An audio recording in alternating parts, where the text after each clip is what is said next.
In 2024, the number of Koreans traveling abroad reached 28.68 million. Today, more than half of the population takes an overseas trip every year, making Korea one of the world's leading outbound travel nations. But this also reveals a growing challenge for domestic tourism. Last year alone, Koreans spent $26 billion overseas, resulting in a tourism trade deficit of nearly $10 billion. To bring this massive outflow of spending back home, we need a new approach, one that makes domestic travel just as appealing and rewarding as going overseas. So why do Koreans prefer to travel abroad? The answer lies in their desire for new experiences.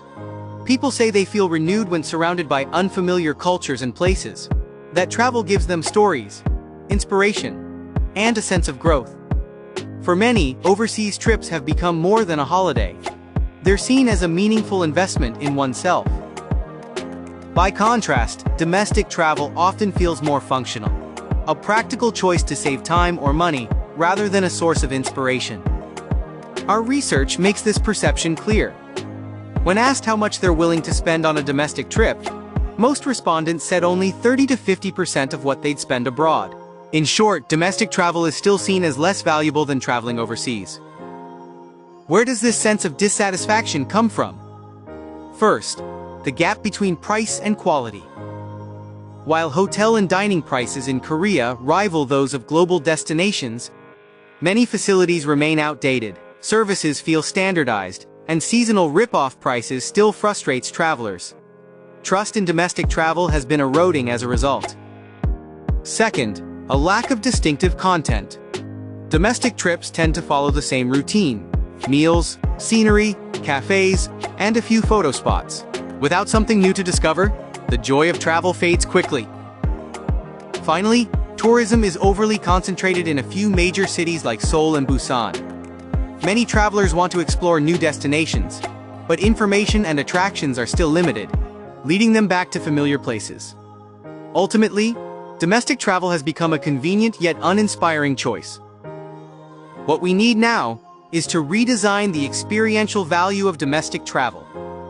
Domestic trips shouldn't be a substitute. They should be destinations of their own, full of unique appeal. We see three key directions for this transformation. First, strengthen local storytelling and transform familiar spaces into new experiences. Such approaches can reinforce regional identity without large investments, while offering travelers deep intellectual and emotional satisfaction, ultimately addressing the content deficit problem. Second, develop premium-themed journeys that create experiences worth paying for. Such programs can deliver differentiated value that justifies higher prices, effectively tackling the price-quality mismatch. Lastly, rediscover and regenerate forgotten spaces, turning them into new anchor destinations. By reviving these places with potential into new tourism hubs, we can preserve local history and natural landscape while opening up future possibilities for domestic tourism. Ultimately, the reason to travel Korea again lies in how we rediscover and redesign our own hidden values.